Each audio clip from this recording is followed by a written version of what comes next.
A sala jurídica estava repleta, com sussurros abafados reverberando nas paredes, refletindo a atmosfera tensa.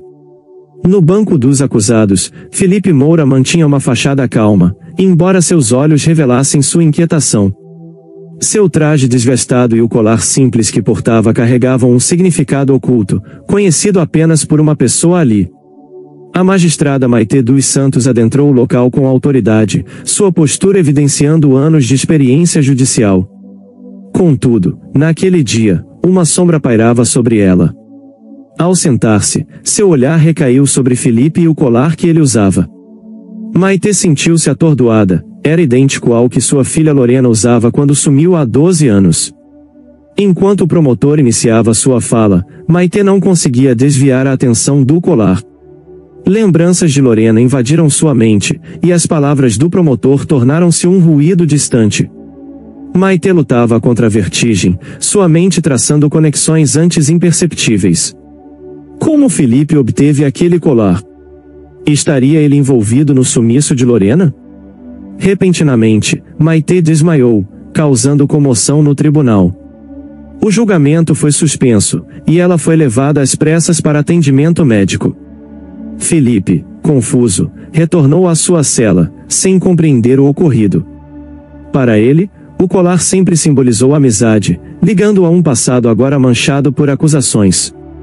No hospital, Maitê recobrou a consciência, certa de que o colar era crucial para desvendar o mistério que a atormentava há anos. Seria Felipe culpado ou haveria algo mais complexo por trás disso? O caso ganhou nova perspectiva quando o detetive Samuel Salles foi designado para investigar a origem do colar. Conhecido por sua astúcia, Samuel iniciou uma busca meticulosa, ciente de que este objeto aparentemente insignificante poderia revelar segredos há muito ocultos. O escritório de Samuel logo se encheu de documentos relacionados ao caso. O colar, agora uma evidência, parecia guardar uma história não contada. Após uma investigação exaustiva, Samuel descobriu que o colar era uma peça única, encomendada há 12 anos, justamente quando Lorena desapareceu. Foi vendido a um comprador anônimo, que pagou em espécie e desapareceu. No interrogatório, Felipe manteve-se calmo, embora visivelmente exausto. Insistia em sua inocência, mas recusava-se a revelar a origem do colar, alegando ser um presente de amigos. Sua relutância em nomear esses amigos apenas aumentou as suspeitas de Samuel. Frustrado com a falta de cooperação, Samuel decidiu mudar de estratégia. Ele retornou ao seu escritório, determinado a explorar mais profundamente o passado de Felipe, revisitando arquivos antigos de pessoas desaparecidas, em busca de pistas que pudessem elucidar este intrigante mistério. O detetive Samuel Salles mergulhava cada vez mais fundo na investigação do desaparecimento de Lorena. Conforme as noites em claro se acumulavam, ele começou a perceber um padrão inquietante. Vários casos não solucionados de sumiços misteriosos tinham alguma ligação com Felipe ou seu círculo social. A maioria dos casos envolvia mulheres jovens que haviam sumido em circunstâncias nebulosas. Em pelo menos 2 ocorrências, o nome de Felipe surgiu em depoimentos, ainda que de forma indireta. Samuel também notou indícios de corrupção na polícia, relatórios importantes estavam desaparecidos, e documentos cruciais pareciam ter sido adulterados ou extraviados. Era como se alguém estivesse deliberadamente tentando apagar rastros e desviar a investigação do caminho correto. A suspeita de uma conspiração começou a ganhar força. Samuel percebeu que havia interesses poderosos trabalhando para manter o caso sem solução, e que Felipe era apenas uma peça em um jogo muito maior. O detetive decidiu confrontar seus próprios colegas, ciente de que sua busca por justiça poderia colocá-lo contra aqueles que deveriam estar ao seu lado. Uma conversa tensa com seu superior deixou claro que ele estava pisando em terreno perigoso. "Deixe isso pra lá, Samuel. O caso já é complicado o suficiente", foi o aviso velado. Mas Samuel sabia ler nas entrelinhas, ele estava começando a incomodar pessoas que tinham muito a perder se a verdade viesse à tona. Samuel não era homem de desistir facilmente. Com cada nova pista, sua determinação só aumentava. A verdade sobre Lorena e sua conexão com os antigos desaparecimentos sugeria que Felipe poderia ser tanto uma vítima quanto um cúmplice involuntário de algo muito mais sombrio. Ele fez uma promessa a si mesmo: descobriria o que realmente aconteceu com Lorena e limparia o nome de Felipe, se ele fosse realmente inocente. Mas para isso, teria que ir além das aparências e estar preparado para enfrentar não apenas criminosos, mas também aqueles que, em teoria, deveriam estar do seu lado. De volta ao seu escritório, cercado por arquivos e evidências, Samuel segurou o colar de Lorena, examinando-o mais uma vez. Estava convencido de que aquele pequeno objeto era a chave para um quebra-cabeça muito maior. Pegou o telefone e ligou para um antigo contato, alguém fora do alcance de policiais corruptos. Determinado a cavar ainda mais fundo e expor a teia de mentiras que permaneceu oculta por tanto tempo, Samuel sabia que estava prestes a desenterrar algo grande, algo que poderia mudar para sempre o destino de todos os envolvidos. A escuridão do passado estava prestes a ser revelada, e Samuel estava pronto para enfrentar o que quer que surgisse em seu caminho, mesmo que isso significasse desafiar o sistema e colocar sua própria carreira em risco. À medida que a investigação avançava, um nome começou a surgir repetidamente: os Sentinelas. Mencionados apenas em sussurros, os Sentinelas eram uma organização que operava nas sombras, com uma estrutura invisível e altamente organizada. O que antes parecia uma série de casos isolados de desaparecimentos começou a se revelar como um padrão claro e perturbador. Samuel descobriu que os Sentinelas eram conhecidos por seu envolvimento em desaparecimentos, mas suas conexões com figuras de alto escalão e negócios legítimos tornavam a organização quase intocável. Revisitando relatórios antigos de casos não resolvidos, o modus operandi dos Sentinelas começou a ficar mais evidente: pessoas sumiam sem deixar rastros, e aqueles que tentavam se aproximar da verdade eram desencorajados de continuar. A rede de influência dos Sentinelas era profunda e complexa. Samuel ouviu relatos de ameaças, subornos e até mesmo policiais que foram comprados para acobertar as operações da organização. Esses sinais de corrupção dentro da própria força policial aumentavam a dificuldade da investigação, colocando Samuel em uma posição cada vez mais perigosa. Apesar dos obstáculos, Samuel persistiu. Ele sabia que para expor os Sentinelas, precisava de mais do que rumores e especulações. Ele precisava de evidências sólidas que pudessem resistir ao escrutínio no tribunal. Cada novo documento que analisava parecia aproximá-lo de algo concreto, mas a verdadeira identidade dos líderes da organização permanecia fora de alcance. Enquanto isso, Felipe Moura permanecia na prisão, ciente de que Samuel estava se aproximando da verdade. Felipe sempre soube mais do que havia revelado sobre o desaparecimento de Lorena, mas escolheu ficar em silêncio, esperando que a verdade surgisse por si mesma, sem comprometer as promessas e amizades que ele tinha cultivado ao longo dos anos. Ele observava de longe, sabendo que a investigação de Samuel poderia finalmente trazer à luz o que estava escondido há tanto tempo. Samuel estava cada vez mais envolvido nas complexidades da investigação dos Sentinelas. À medida que o caso progredia, ficava claro que este não era apenas um simples desaparecimento ou um grupo criminoso comum. A rede de corrupção era profunda, e a revelação de que alguns de seus próprios colegas estavam comprometidos só aumentava o desafio. Samuel decidiu agir com extrema cautela, ciente de que cada passo em falso poderia comprometer toda a investigação e colocar vidas em risco. No departamento, a tensão era palpável. Samuel, temeroso de vazamentos, trabalhava isolado, sempre alerta. Num clima de suspeita, ele marcou um encontro com um contato confiável, alguém externo com conexões no submundo criminal. O encontro ocorreu num depósito isolado, longe de olhares curiosos. O informante, pontual e cauteloso, iniciou: "Os Sentinelas são mais complexos do que imagina, Samuel.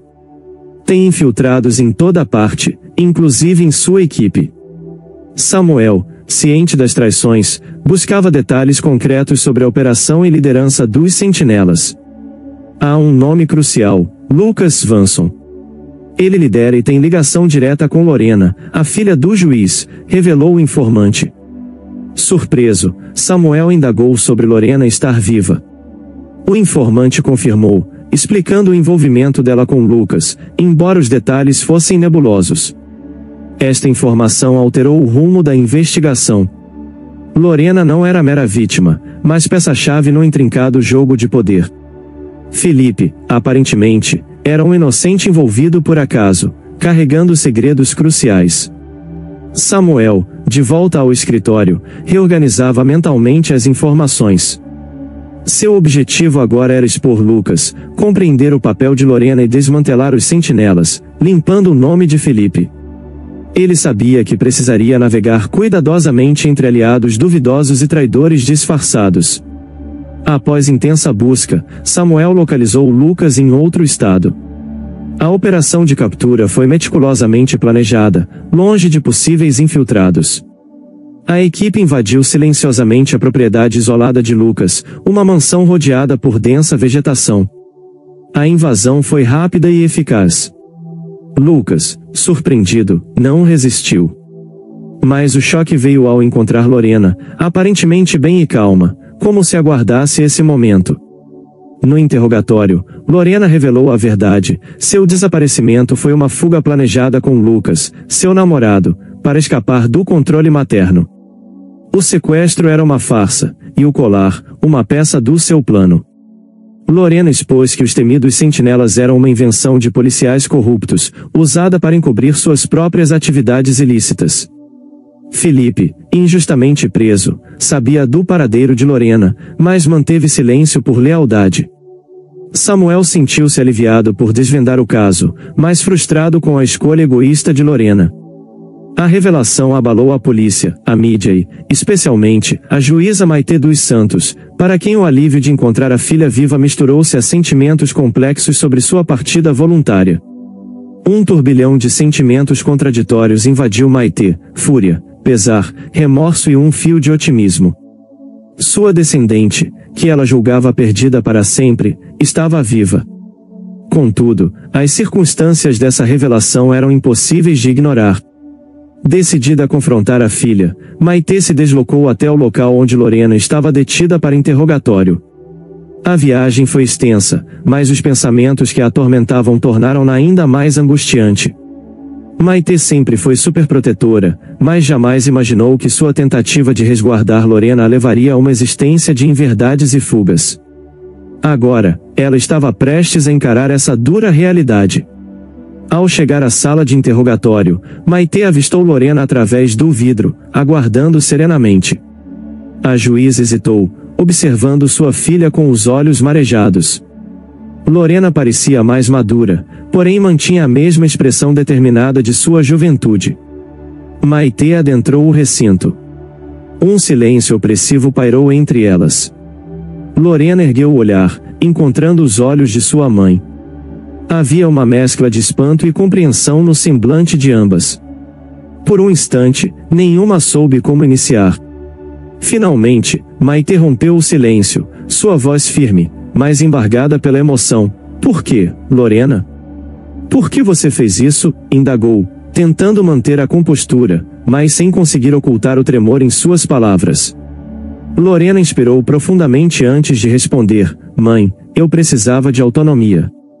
Eu amava Lucas, mas você nunca o aceitou. Você sempre me controlou, sempre quis decidir o que era melhor para mim. Eu não suportava mais viver daquela maneira. Maitê meneou a cabeça, tentando assimilar o que ouvia. Então você achou que fugir era a solução? Fazendo todos acreditarem que você estava morta ou sequestrada? Você tem ideia do que isso fez comigo, para Felipe? Lorena baixou o olhar, visivelmente abalada com a menção do nome de Felipe. Eu sei, mãe, e lamento profundamente. Nunca quis que as coisas chegassem a esse ponto. O colar que Felipe usava foi um presente nosso, de Lucas e eu. Era para ser um símbolo da nossa amizade, que mesmo separados, ainda estávamos conectados. Felipe foi envolvido nessa confusão por minha causa, e eu jamais desejei que ele sofresse. As palavras de Lorena atingiram Maitê como uma avalanche de emoções. A juíza sempre acreditou estar agindo no melhor interesse de sua filha, mas agora, diante da verdade, percebia que talvez seu controle e julgamentos tivessem contribuído para empurrar Lorena para os braços de Lucas e uma vida de mentiras. Maite começou a questionar todas as suas decisões, o que ela havia feito e o que poderia ter feito diferente. Você não faz ideia do quanto eu sofri todos esses anos, pensando que você estava morta ou em perigo, Maite disse, sua voz finalmente cedendo ao peso das lágrimas. E Felipe?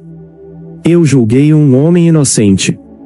Eu o condenei sem realmente ouvir, sem compreender. Lorena se aproximou, tocando a mão trêmula de sua mãe. Eu sei que nada do que eu disser mudará o que aconteceu. Mas fiz o que fiz por amor, por uma necessidade desesperada de me sentir livre. E me arrependo profundamente de todo o mal que causei.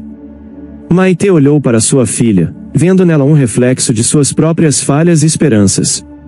A raiva que sentia começou a se dissipar, substituída por uma dolorosa compreensão de que ambas eram vítimas de suas próprias escolhas. Elas se abraçaram, um abraço carregado de anos de separação, mal-entendidos e arrependimentos. Maite, ainda lutando com suas emoções, sabia que a reconciliação completa levaria tempo, mas aquele momento foi um começo.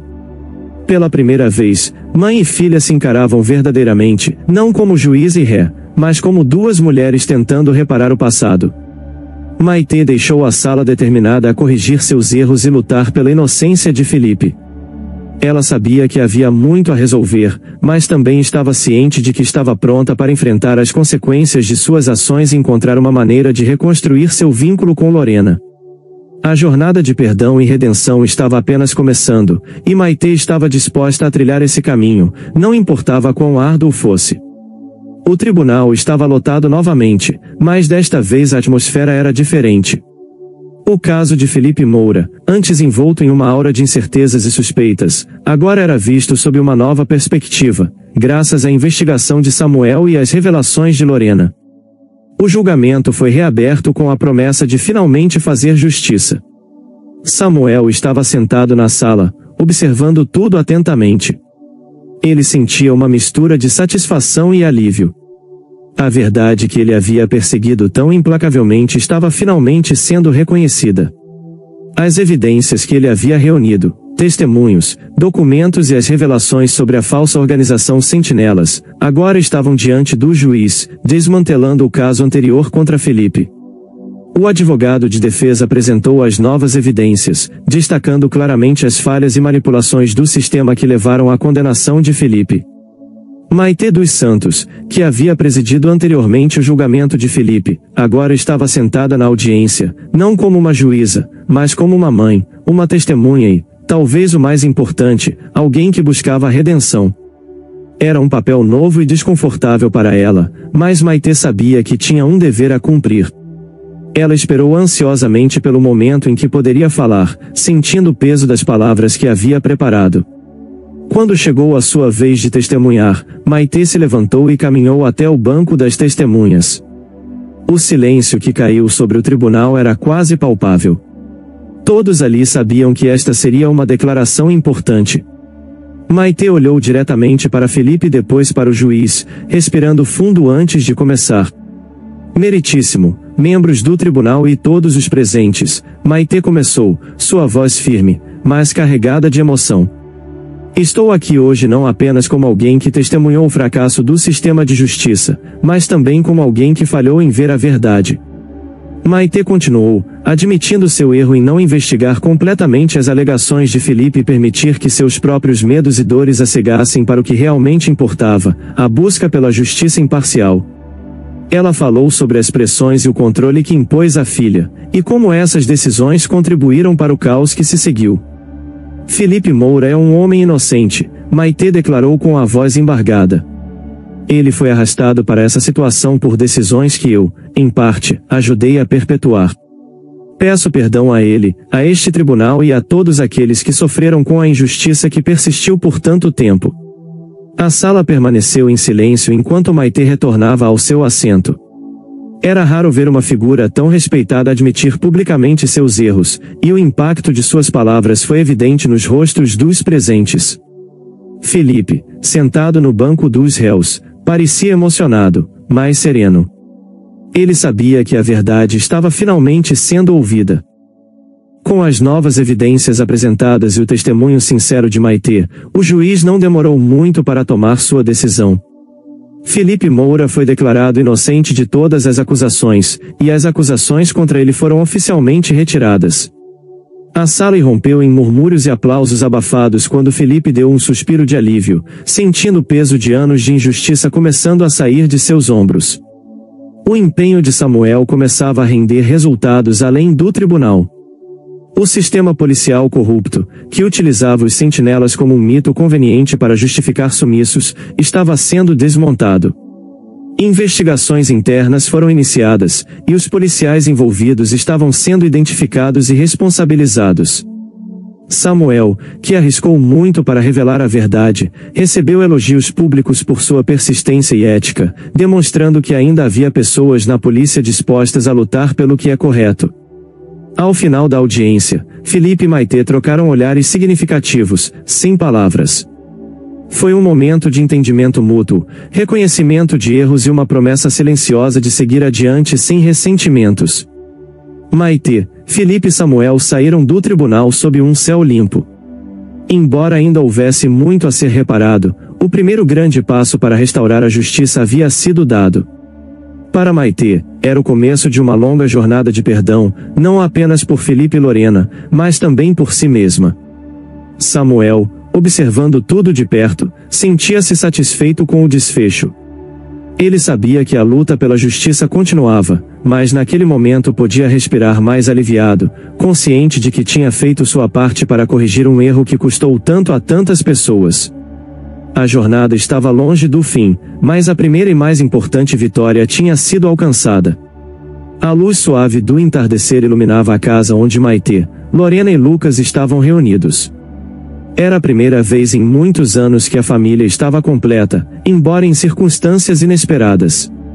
A tensão e a dor dos últimos dias começavam a dar lugar a uma calma hesitante, enquanto todos tentavam encontrar seu lugar em meio aos destroços do passado. Maitê observava Lorena, agora ao lado de Lucas, com uma nova perspectiva. Ela via uma mulher que, apesar de tudo, lutou por sua liberdade e seu amor, mesmo que suas escolhas tenham causado dor. Maitê sentia que finalmente compreendia os motivos de Lorena. Não era apenas rebeldia ou desprezo pelas regras, mas um desejo profundo de viver sua própria vida, livre das restrições que Maitê inconscientemente lhe impôs. Sentados à mesa, Maitê, Lorena e Lucas conversavam sobre o futuro. Havia muito a reconstruir, muitas conversas a serem tidas, mas o mais importante era que estavam dispostos a tentar. Lorena, com um leve sorriso, segurava a mão de Lucas, e pela primeira vez, Maitê não via isso como um desafio à sua autoridade, mas como um símbolo do amor que manteve Lorena forte durante tantos anos de fuga e incerteza. Sei que não será fácil, Maitê disse, quebrando o silêncio com uma voz suave, mas quero tentar. Quero estar presente, quero te apoiar e quero conhecer meu neto com o coração aberto. Lorena sorriu, apertando a mão da mãe carinhosamente. Obrigada, mãe. Isso significa muito para nós. Sei que fizemos escolhas difíceis, mas estamos prontos para recomeçar, todos nós. Lucas, que havia sido o pivô de tanta discórdia entre Lorena e Maitê, olhou para a juíza com uma expressão de respeito e sinceridade. Eu sempre quis o melhor para Lorena, senhora Maitê. Nunca quis levá-la para longe de você. Agora, só quero que sigamos em frente como uma família, apesar de todas as diferenças. Maitê assentiu, sentindo um alívio que não sabia que precisava. A aceitação era um pequeno passo, mas para Maitê representava uma abertura para o perdão e para o amor que há muito estava enterrado sob o peso do medo e do orgulho. Com a chegada iminente do bebê de Lorena, havia uma sensação de renovação no ar. Eles decidiram que retornariam para a cidade onde tudo começou, prontos para enfrentar o futuro com os olhos no presente e nas lições do passado bem aprendidas. A antiga casa de Maitê seria reformada, não apenas fisicamente, mas também como um lar que agora abraçaria todas as mudanças que vêm com o tempo. Felipe, embora não estivesse presente nesta reunião, fazia parte desta nova fase. Ele havia se mudado para um lugar tranquilo, longe da confusão que havia dominado sua vida por tanto tempo, mas ainda assim mantinha contato com Lorena e Lucas, fortalecendo os laços de amizade que nunca haviam realmente se rompido, apenas ficado escondidos pela turbulência. Enquanto o sol se punha no horizonte, banhando a cidade em tons dourados, Maitê, Lorena e Lucas contemplavam a paisagem, cada um com seus pensamentos, mas todos conectados por um fio invisível de esperança. O passado não podia ser mudado, mas o futuro estava aberto, e eles estavam determinados a preenchê-lo com novos momentos, novos sorrisos, e acima de tudo, com a paz que tanto buscavam. Para Maitê, Lorena e Lucas, este era o começo de uma nova jornada. As cicatrizes do passado permaneciam, mas agora faziam parte de uma história que os havia fortalecido. Eles estavam prontos para construir uma vida na qual os erros do passado serviriam apenas como lembretes do caminho que não queriam seguir novamente. Com a chegada do bebê, a família antecipava um futuro cheio de desafios, mas também de alegrias. Juntos, sabiam que poderiam superar qualquer obstáculo, contanto que permanecessem unidos. Ao cair da noite, iluminados pelas estrelas, havia uma certeza silenciosa de que finalmente estavam todos onde precisavam estar, juntos, prontos para recomeçar. Essa história nos faz refletir sobre o poder da verdade e como ela pode ser distorcida por emoções, falhas e manipulações. O caminho para a justiça é tortuoso, mas é sempre a única estrada que nos leva à verdadeira paz. Se você gostou dessa história, deixe aqui nos comentários a sua opinião, e claro, deixe seu like e se inscreva. Ative o sininho das notificações para não perder nenhum vídeo. Um forte abraço e até logo!